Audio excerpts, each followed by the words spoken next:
Tonight on Newswatch, Athens residents walk, talk, and roll to make the city more accessible for everyone. Plus, the escalation ladder is going to get harder and harder to control. Tensions in the Middle East escalate overnight.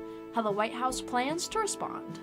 And in sports, Ohio football is set for its annual spring scrimmage. Newswatch starts right now.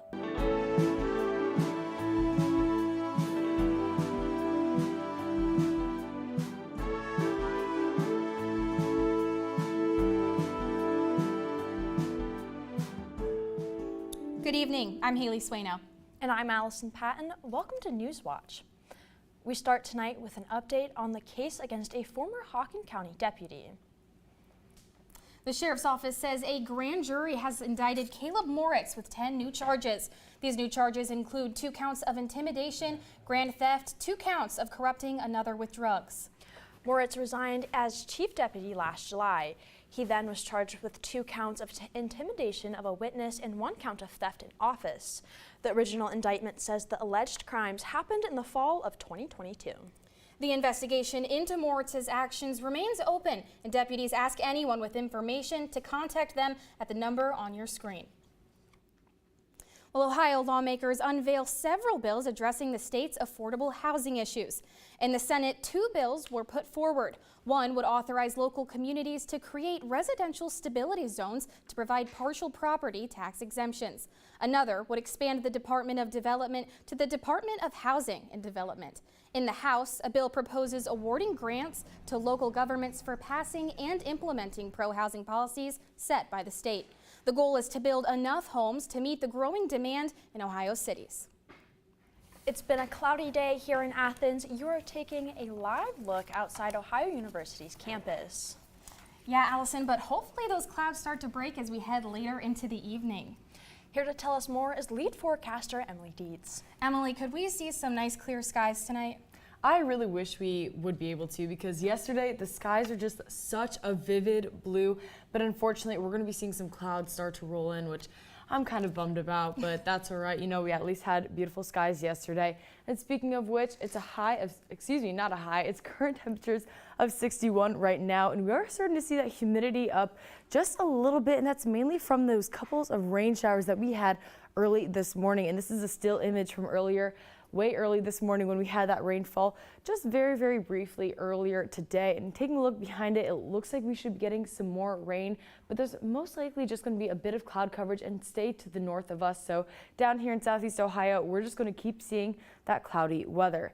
Now with that cloudy weather, we did see a bit of a temperature shift as well. Over the past couple of hours, we went all the way up in the 70s, down to the 60s overnight, even the upper 50s. And taking a look at what's going on right now across the area, Lancaster is actually down in the 50s, hot of 59 right now. Newark 58, Zanesville 63, so pretty close to us, but for the most part, things are starting to cool down a little bit since we had that cold front move through. Now with that cold front, we're also going to be seeing our low tonight drop to about 41, so a bit on the chillier side of things, and that's what we're going to be looking forward to the rest of this week. So as things are cooling down from that cold front, we're going to start to see some high pressure, and our overnight conditions are going to be down in the 40s and even into the 30s. So be sure to stay tuned for my full forecast. We're going to talk about what you can expect this weekend. Thanks, Emily.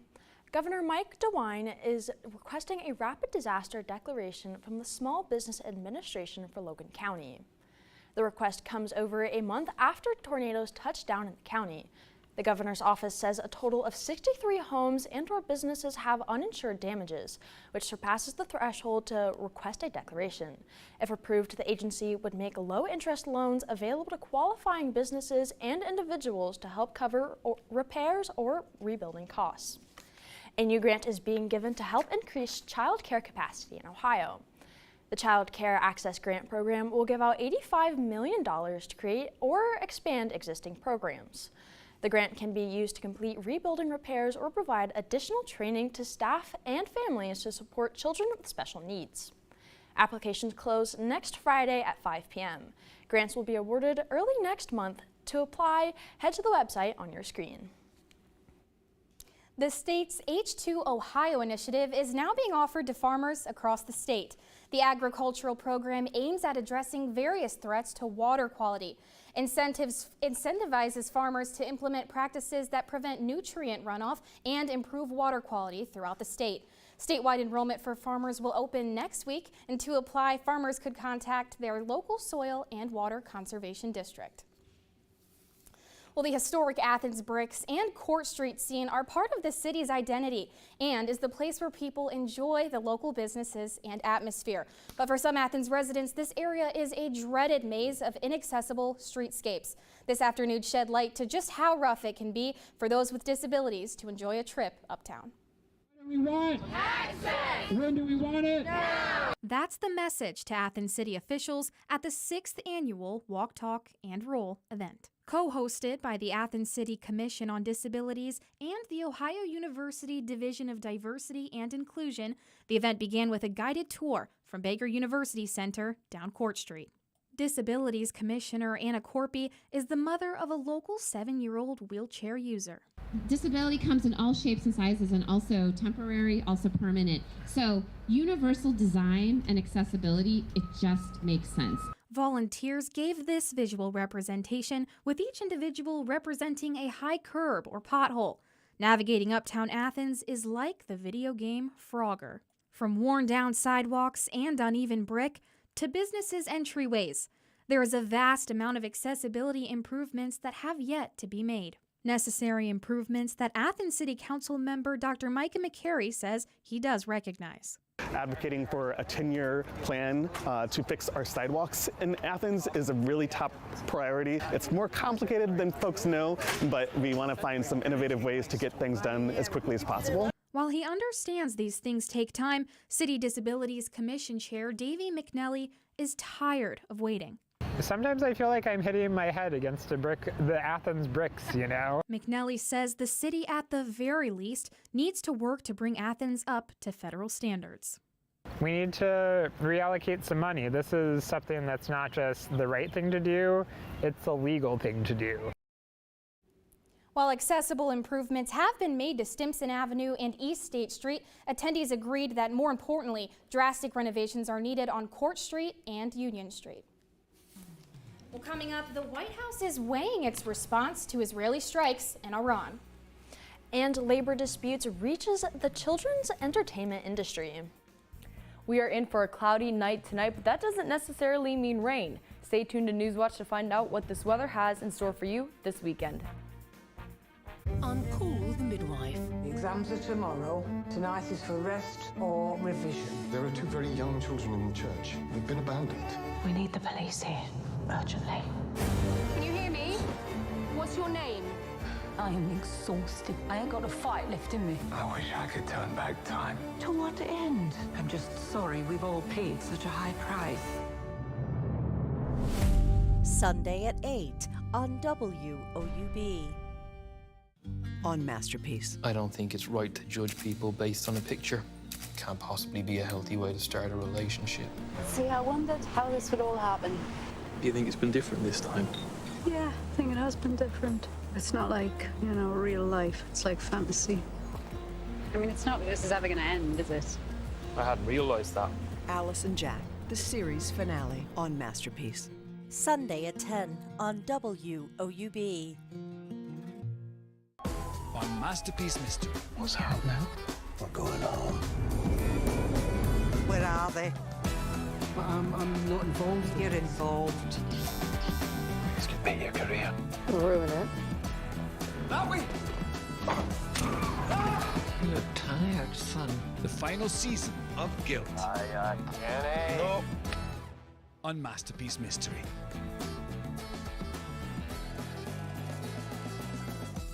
Regardless of your stage of life, whether you're starting your first job, getting the keys to a new home, or enjoying retirement, it's never too early or too late to create an estate plan to care for loved ones and support the causes that are meaningful to you.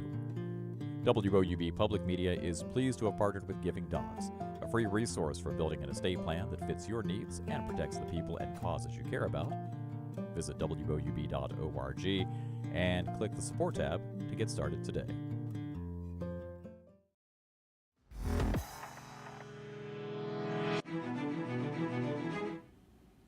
U.S. officials confirm overnight explosions in Iran were caused by strikes from Israel. And in response, Iran says it could revise its nuclear policies if Israel threatens its nuclear centers. The potentially dangerous escalation is putting the Biden administration in a challenging position as it weighs its response. Karen Kaifa has the details from Washington. The Biden White House Friday aiming to keep its distance from Israel's retaliatory strike against Iran. We do not have any comment on the reports at this time. Israel's counterstrike, a response to last weekend's strikes by Iran, most of which were intercepted. In a phone call last weekend with Israeli Prime Minister Benjamin Netanyahu, President Biden urged restraints. On Thursday, National Security Advisor Jake Sullivan led virtual talks with Israeli officials about the attack by Iran and efforts to bolster Israeli security. U.S. officials said they received warning from Israel of their plans, but neither endorsed nor condemned the counterstrike. At a meeting of G7 counterparts in Italy, Secretary of State Antony Blinken said the U.S. focus is de-escalation. What we're focused on, what the G7 is focused on, and again, it's reflected in our statement and in our conversation, is our work to de-escalate tensions.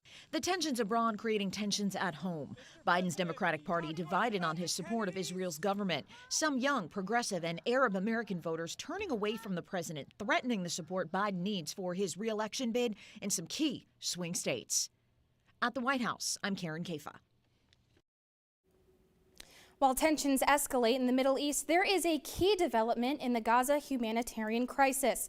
The U.S. has secured an agreement with the UN agency World Food Program to distribute aid to the war-torn Gaza Strip. The agreement allows for aid to be distributed from a pier that causeway that the U.S. military is building off the coast of Gaza. The pier is expected to be finished next month. However, the logistics have been complicated because no U.S. troops will be on the ground in Gaza, something President Biden has ruled out. A private U.S. company is considering a similar operation nearby, but that would need security and some help from the UN. On the heels of last year's summer of strikes, more labor movement activity is now reaching children's entertainment. Disneyland character and parade performers took a major step this week toward formally joining a union. Meanwhile, over on Sesame Street, the writers voted to authorize a strike. Michael Yoshida explains what all this means. I love my job, but I know that we all deserve better. Maivo works at Disneyland playing princesses, but far from the royal treatment she and other performers say, despite recent raises, it's difficult to afford living on their own. I am confident that by standing together, we will be strong. That's one of the reasons why they are formally requesting the National Labor Relations Board conduct an election. It's a vote to join the Actors Equity Association, representing live performers all over the country. What these cast members are asking for is a drop in the bucket of the $60 billion you have committed to invest in the experiences. A Disney spokesperson says they support cast members' right to a confidential vote. Meanwhile, stalled contract negotiations could soon lead to picket lines on Sesame Street, with their contract expiring Friday.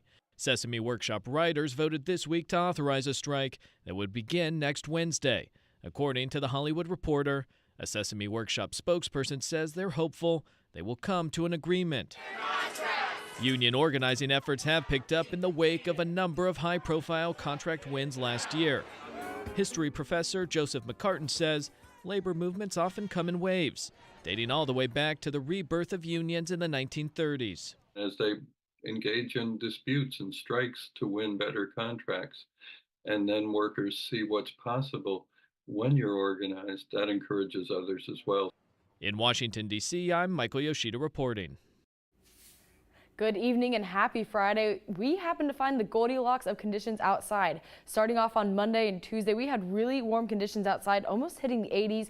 On Wednesday, we saw a big severe thunderstorm threat hit the area, and now we're just looking at mostly cloudy skies in the 60s, so quite in that middle ground. Now earlier today we did have some rain move through the area, which bumped up our humidity a little bit, but for the most part this system is staying over towards the east coast, and we're just taking a look at some of the clouds that are beginning to form behind us because that'll leave us with some cloudy skies tonight. But what caused this whole system to spark up in all of those warnings that we were really looking at on Wednesday? Well, you can't even see it on screen. It's so far north, but there's a large low pressure system that's all the way up in Canada. And right alongside that, you see this purple right here is an occluded front, and that's towards the later stages of this mid-latitude cyclone. So as the system moves across the United States, it builds up some energy and becomes the big system that we saw a couple days ago. But as it continues to move on, it loses a lot of that energy. And then we see this this frontal system just kind of pushing through, just waiting to get off the coast. And we're really down by the tail end of it, which is why we still see this very obvious warm and cold front right over here. Now, this isn't a very big warm front at all, which is why we just saw that little blip of rain this morning, but that was pulling up a little bit of warm air from the south, creating some instability where this cold front was able to come through and sort of clear everything out. But taking a look behind that cold front, we're looking at this really nice high pressure area, which is creating this big trough across the Great Plains area.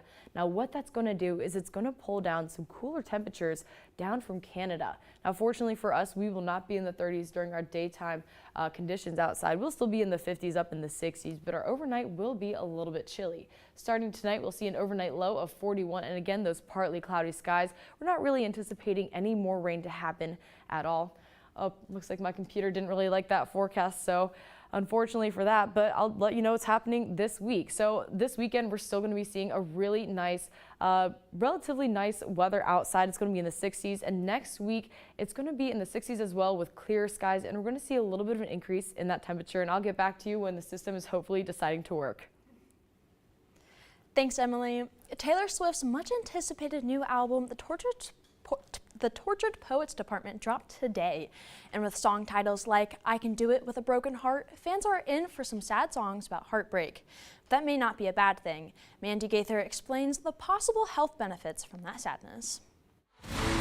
From a record-breaking tour to a brand new album, Swifties everywhere are united in their love of Taylor, heartbreak, and all. I think music can be a real conduit for processing our own emotions. Ariana Gallagher with Ohio State's Wexner Medical Center says there's an upside to sad songs. Listening to lyrics about the pain of a broken heart can actually benefit your emotional and mental health. When we feel sad, I think there is a gravitation sometimes towards solitude, but we don't want to feel alone. The American Heart Association says a broken heart has ties to depression and mental health and can lead to conditions like heart disease. But Gallagher says having a connection to someone, even if it's an artist you've never met, can bring hope. Even if no one else knows exactly what you're going through, to know that someone else has been through something similar and came out on the other side to be able to sing about it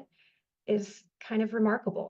A good cry can release feel-good endorphins and boost mental health, but holding back emotions may hinder your ability to have positive feelings. Gallagher says letting it all out can help you navigate those emotions. To notice that relief on the other side of it when you have sort of gotten through it and you start to notice some other feelings rising to the surface. It's almost like a fever breaks. So Swifties, turn up that music and let yourself feel it. There's no need to shake it off.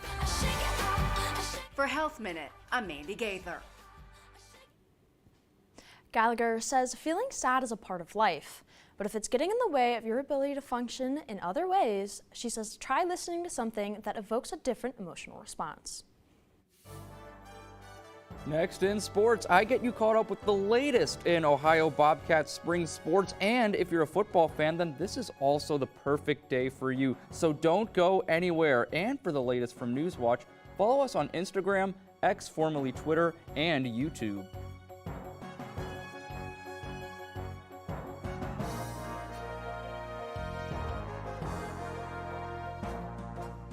For more than 70 years, WOUB Public Media has been the place where people in our region turn to learn how stories of the past ignite the imagination of the future. It's where information, entertainment, and education work together to inform, enlighten, and inspire generations. It's the place where the community gathers to hear and see our world in new and innovative ways. WOUB, the public media you trust that's worthy of your support. Times are changing. every nut and bolt, you know its breaking point, but the humans have not been quantified. I'm here to serve, I'm here to learn, I'm here to grow, and so whatever happens, just remember that. I was diagnosed with Parkinson's at 39. You never know what's going to happen if you don't give up. Holding it together is more exhausting than the disease itself. You might live. You have to hunt. If you don't do subsistence activities, you die. It connects us to our past.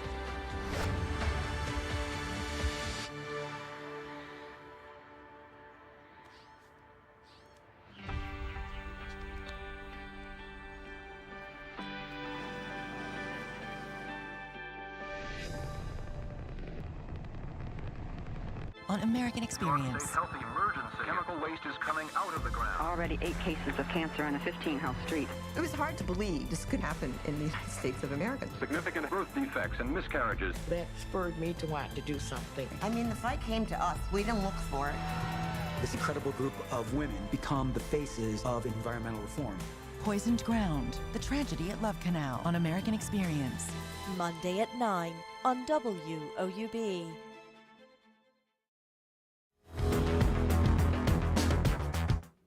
Happy Friday, everyone. Welcome to Newswatch. I'm Darius Sethna with the latest in sports. We start on the diamond, where Ohio baseball recently wrapped up its first of 3 road matchups against the conference-leading Bowling Green Falcons. Here's the final score from Bowling Green. The Falcons dominated in a 14-5 drubbing. The Bobcats managed to keep it close until the bottom of the 3rd inning, but that's when Bowling Green scored 3 runs in the frame. They tallied a combined 10 runs from the 5th to the 7th innings to cushion their lead and take Game 1 of the series. On the bright side for Ohio, Jackson Cawthron had a nice performance this afternoon with 2 runs scored and 3 runs batted in, but the Bobcats dropped to an overall record of 10-23 with today's loss. And here's a quick rundown of how the baseball standings are shaping up in the Mid-American Conference. Bowling Green has a comfortable cushion over second-place Western Michigan in terms of overall standings. As for the Bobcats, they sit at 9th place and hope to get things going if they want to boost their position.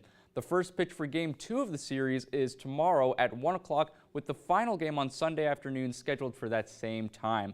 Moving on to Ohio softball, head coach Jenna Hall and her squad look to build off a split from their 2-game trip in Toledo earlier this week. The Bobcats are back home and welcome in Western Michigan to Athens for a 3-game clash this weekend. The Broncos come in on a 5-game winning streak and have tallied 11 conference victories so far.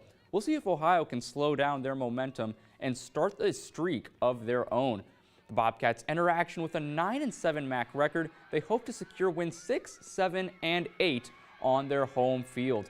And here's a look at some of the players you need to keep an eye out for this weekend. The Bobcats have an array of offensive firepower that will need to heat up against a Bronco pitching unit ranked number 1 in the MAC. Shelby Wessler is having a career year so far. In her 41 games this year, the sophomore has scored 20 runs and is at 32 batting average, Senior Yasmin Logan looks to bounce back this weekend after just 1 hit and 7 at-bats in the series against Toledo, but she's still proven to be one of the best hitters on the team with a .299 batting average. The series begins tomorrow from the Ohio softball field with a doubleheader scheduled for 1 o'clock, and the final match will be played on Sunday at noon. Well, if you've been itching for some greatness on the gridiron, then don't worry, because Ohio football has got you covered. Head coach Tim Albin enters his 4th season at the helm for the Green and White, and although the season doesn't officially begin until August, fans will have a chance to see up-and-coming players in action at tomorrow's spring scrimmage. That includes redshirt freshman running back Ricky Hunt Jr., who dashed for 116 yards and scored 5 touchdowns in Ohio's victory at the Myrtle Beach Bowl this past December. The scrimmage is scheduled to begin at 11 tomorrow morning at Peden Stadium.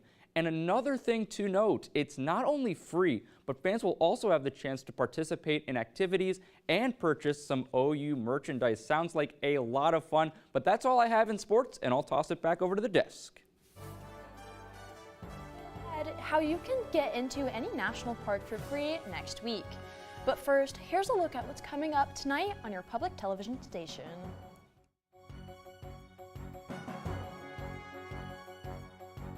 Next time on Antiques Roadshow. You have found an American gem. We've got American gems and treasures from far and wide. The Germans love to sell things to the U.S. department stores. The seal is green jade, surmounted with a double dragon. The seal's a symbol of imperial authority. Don't miss Antiques Roadshow from North Carolina Museum of Art in Raleigh. Monday at 8 on WOUB.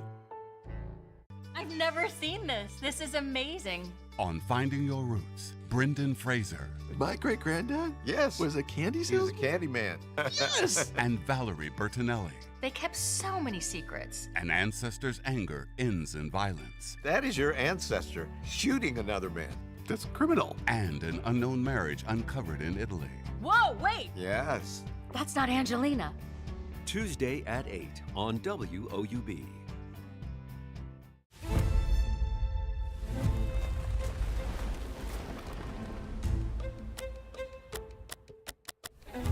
Subtle rises in sea level. The demise of coral reefs. Devastating changes take place. These events are climate change. It's really a crossroads for humanity. This is serious. To heal the earth, we have to think of new ways. Let's figure it out. It's science, it's engineering, and it's conservation. A new species. Amazing. The greatest opportunities are in chaos. It is a breakthrough. We're at a period of remaking the world. Addressing global crisis. We can change the earth. We're doing this for the future. If we don't, what then?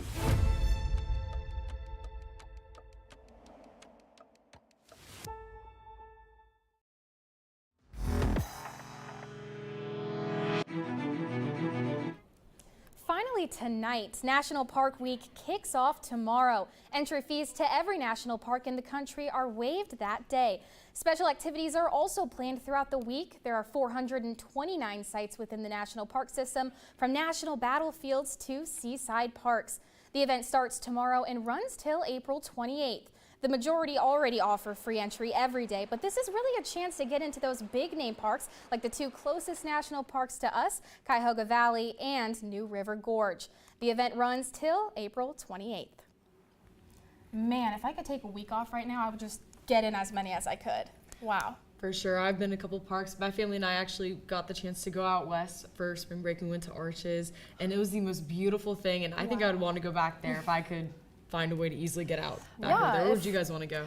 I've never been to a national park. Have you? I've always wanted to go to Yosemite. That's been a big one on my list. For sure. Well, if you can't make it out in the next couple of weeks, if you want to make it out this weekend, you actually have some good weather coming your way. Tonight we'll see a low of 41, so a bit on the cooler side of things, and we'll start to see those clouds begin to roll in through the area as this cold front's beginning to wrap up, and we're starting to see that high pressure over the Great Plains area really start to take some shape, and that's going to bring in some slightly cooler weather this weekend, just meaning the 50s, so nothing to break your winter coat out for. But tomorrow we're going to see that high of 60 and mostly sunny skies, so again, a great day to get outside.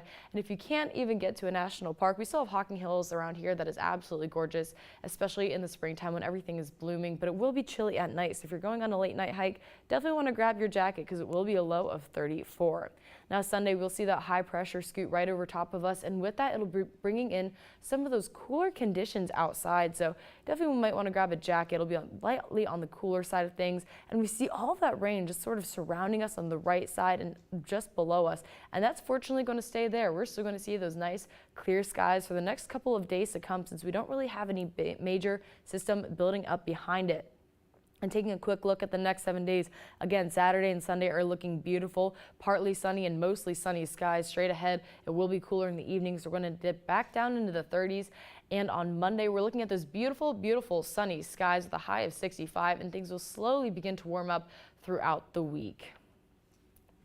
And that does it for our broadcast this evening. Thanks for watching. For Darius Sethna and Emily Dietz, I'm Allison Patton. And I'm Haley Swano. Have a great night.